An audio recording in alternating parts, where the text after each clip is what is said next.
cieux disparaîtront avec fracas, les éléments embrassés seront dissous. La terre, avec tout ce qu'on a fait ici-bas, ne pourra y échapper. Je préfère ma version, elle est pas mal. Les jours du Seigneur viendra comme un voleur. En ces jours, maintenant on dit ces jours-là, en ces jours-là, hein, les cieux passeront avec fracas. Dans notre version, on dit disparaîtront totalement. Les éléments embrassés se dissoudront. Et la terre, écoutez bien, et la terre avec les œuvres qu'elle renferme sera consumée. Est-ce que vous comprenez, frères et sœurs? La terre, toute la terre, avec les œuvres dont nous serons consumés, hein, faites attention. Jésus va revenir chercher une église sans tache, soit parmi ceux-là qui seront enlevés, frères et sœurs. C'est un conseil, je donne. Parce que si tu manques l'enlèvement, mais tu ne vas pas manquer le feu. Et l'Apocalypse est en train de parler, ça sera un feu éternel. L'enfer, c'est un feu éternel. Là, on n'est pas dans le feu, hein. Le soleil peut brûler, on n'est pas dans le feu. Mais le retour de Jésus, c'est là où le feu doit devenir réellement vrai. Toutes choses, Jésus va le prévenir dans Matthieu 24, on l'a vu la fois passée. Il a dit que la terre, rien de ses pierres, de ses constructions, resteront constructions. Il dit que rien ne restera pierre sur pierre. Donc tout ça sera consumé. Les habits que tu as, costumes que nous avons là, ça va être brûlé. Tes robes là, c'est le moment bien aimé, il faut partager les choses. Surtout les moments où il y avait beaucoup de valises avec des sacs de Gucci, de Go. C'est le moment de vider. Parce que ça va prendre feu.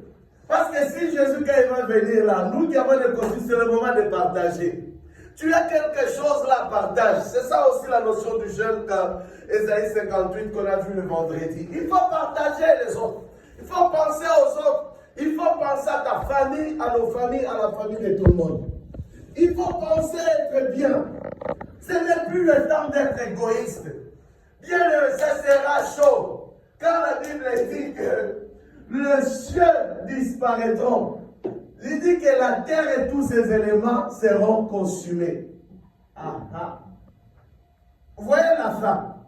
Des gens croient que quand les gens sont en train de prêcher, oh ceci, oh cela, ne vous inquiétez. Bien aimé, le propriétaire de la parole, c'est Dieu lui-même. Dieu connaît toutes les réalités qui vont se passer. Je peux encore dire, mais ton cœur est attaché où? Qu'est-ce qui attire ton cœur? Ou qu'est-ce qui est en train d'amener la distraction dans ta vie? C'est le moment d'arrêter la distraction.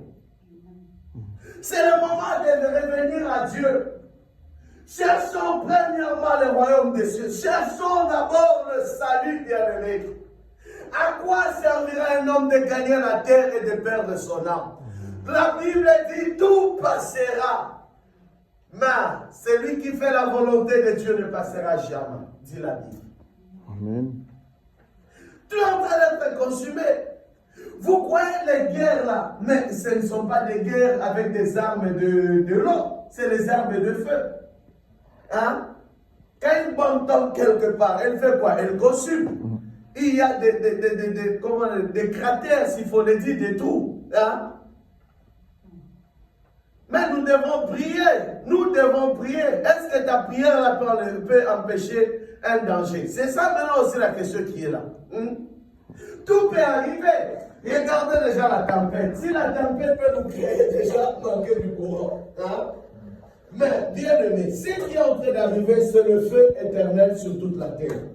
Mais ton âme, mon âme sera où? Ce n'est pas le moment de fuir des réunions de prière. Ce n'est pas le moment de se taire à la maison. Nous devons être comme des guetteurs sur le mirail en train de crier à l'Éternel. Quand il y a prière, on doit se mobiliser. Même tout seul dans la chambre, tout à l'heure en train de prier pour l'église. prie aussi pour moi quand tu vas prier pour tes besoins. Oui. Amen. Amen. Ah, toi aussi, tu pouvais demander, moi j'ai demandé. Non, mais c'est ça. Sortons de la distraction. La Bible est en train de dire que le temps de la... ça sera comme au temps de Noé. Les gens buvaient, les gens se mariaient, les gens faisaient. Donc les gens voyaient que ce monde ici il est merveilleux. Il y a des rêveurs, hein? Ah. S'il y a eu un début, c'est qu'il y aura une femme. C'est qu'il mettra fin. L'existence de la terre, c'est comme un film. Vous comprenez? Même si c'est un long métrage, mais il finit quand même, non? Hein? Ouais. Il y a toujours introduction, premier chapitre, il y aura toujours dernier chapitre. Si la vie de l'homme est passager et comme de l'herbe, c'est que le monde aussi est comme un arbre aussi, une fleur qui va sécher, qui va disparaître. Ça sera consumé. C'est le moment d'abandonner la méchanceté. Des gens qui ont toujours, ah, moi tu ne me connais pas, je suis comme du piment. Ah, je ne sais pas si tu es comme du piment. Moi j'ai un caractère, oh moi je suis réservé, oh moi je suis comment? Tu es réservé par rapport à quoi? Prêche l'évangile. Dieu ne demande pas quelqu'un d'être réservé. Cherche le salut de ton âme, cherche le salut de ta famille. Cherche à ce que Jésus soit réel dans ta vie, réel dans tout le monde dans ta maison, réel dans ta famille. Vous savez, les jours de jugement dernier, tu risques de voir ton mari, ta femme, tes enfants être dans l'enfer, toi seul tu entres dans le royaume des cieux. À quoi bon? C'est pour ça, moi, quand je regarde, j'ai l'impression, ce jour-là, j'ai l'impression qu'on ne va pas s'identifier. Vous comprenez un peu? Tu risques d'avoir tous ceux qui étaient dans ta maison là, dans le feu éternel, toi dans la vie éternelle. À quoi bon?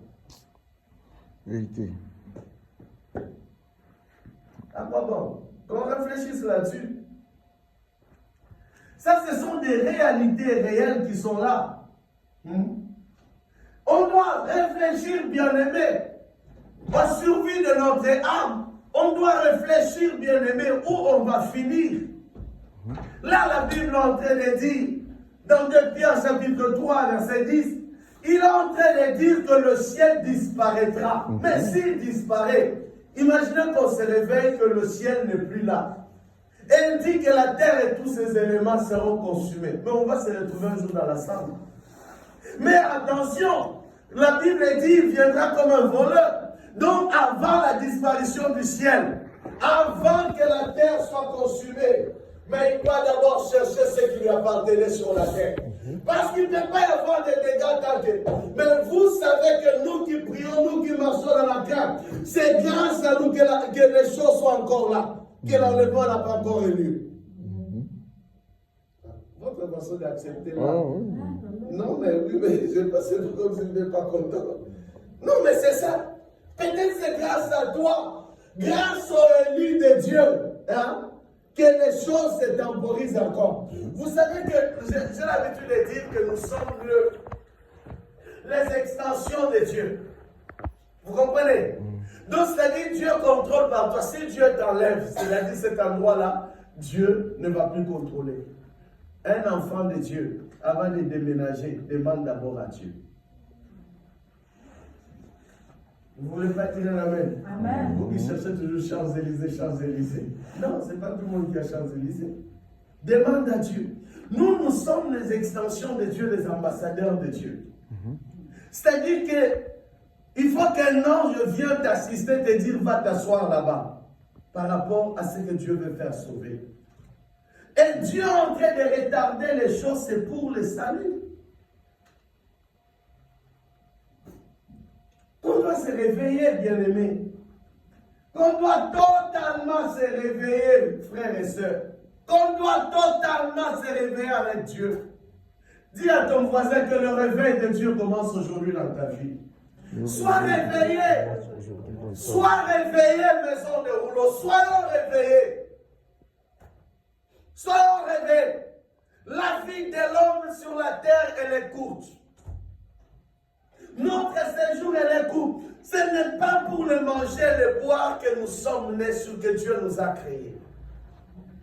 Et le royaume des cieux, ce n'est pas. Il dit que le royaume des cieux, c'est la justice et la paix. Mais est-ce que tu prônes la paix? Quand nous faisons le comportage, est-ce que nous sommes les enfants de la paix? Ah, répondez-moi non. Non. Oh. Les autres ne veulent pas répondre. Si. Non, on a l'église là, on est dans la présence de Dieu. On ne peut pas rapporter quelque chose du mal sur l'autre. C'est ça l'enfant de Dieu. Nous là, nous sommes déjà là, quand quelqu'un te rapporte quelque chose du mal, toi tu le transformes directement en bien, en paix.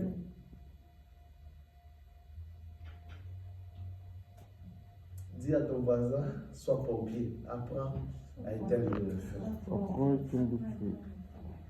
C'est ça.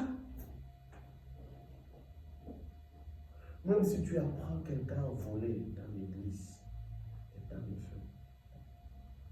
Parce que c'est ça le but de l'évangile, c'est de l'élever. Je suis là pour vous relever, vous êtes là aussi pour me relever. On n'est pas là pour ça. Qui est venu pour condamner l'autre ici? La Bible dit ne jugez pas, afin que vous ne vous soyez pas jugés. Je ne suis pas là pour vous juger. Vous n'êtes pas là non plus pour me juger.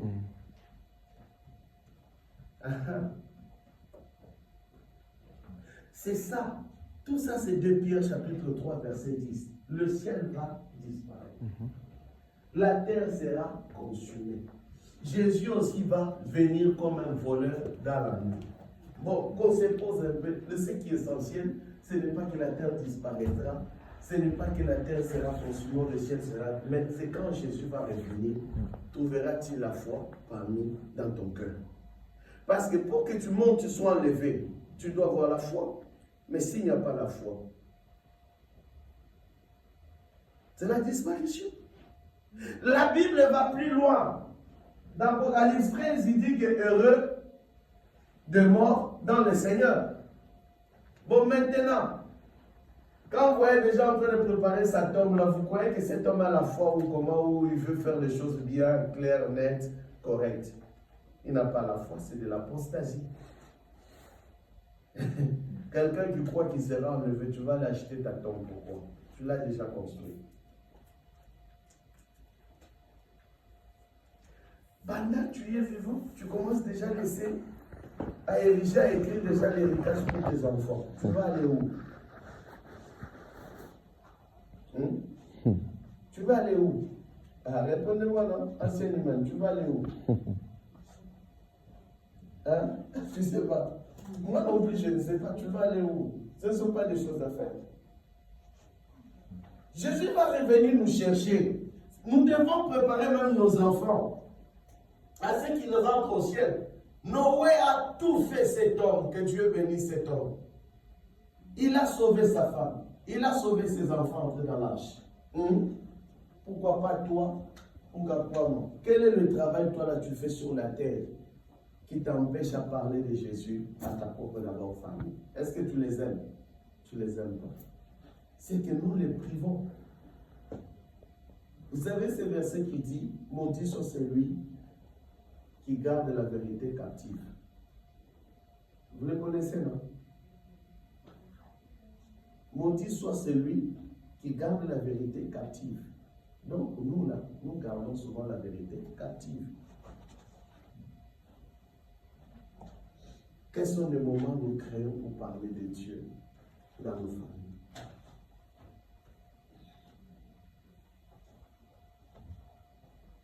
Quel est ce moment-là?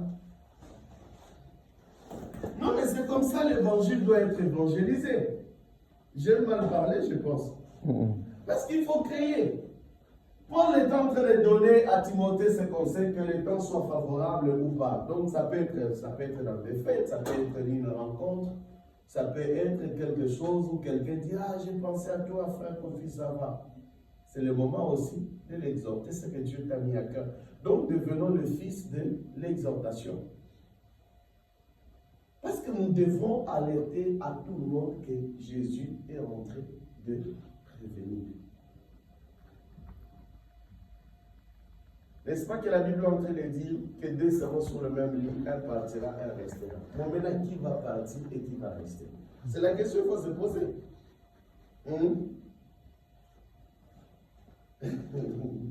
Amen ou pas amen? Non, mais ça, c'est le message de temps. Nous devons parler de ces choses, de ces réalités des temps de la fin. Nous sommes en train de courir un grand danger. Parce que regardez, merci Seigneur, vous allez voir tout ça sera consumé. L'économie de la terre ne va plus bien. Hein? Est-ce que l'économie va bien sur la terre entière? La terre ne produit plus à manger comme elle produisait autrefois. Vous ne voyez pas que la famine est en train d'arriver. De plus en plus, je commence d'abord. On a constaté dans certains endroits, des rivières commencent à sécher.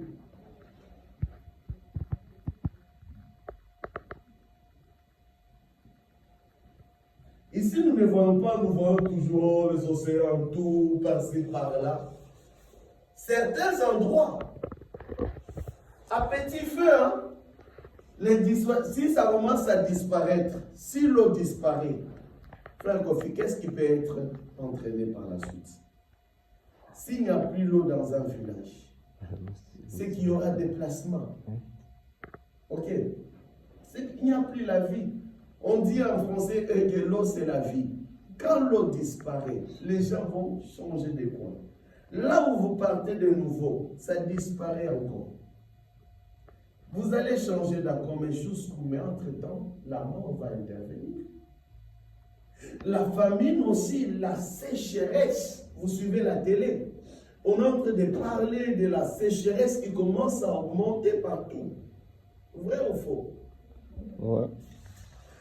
On va encore parler dans certains endroits, parce que je suis ça aussi à la télé. Donc, vous voyez l'importance aussi de suivre, de lire un peu dans des documentaires. On dit que dans certains endroits, la pluie n'est plus fréquente aussi. Seigneur,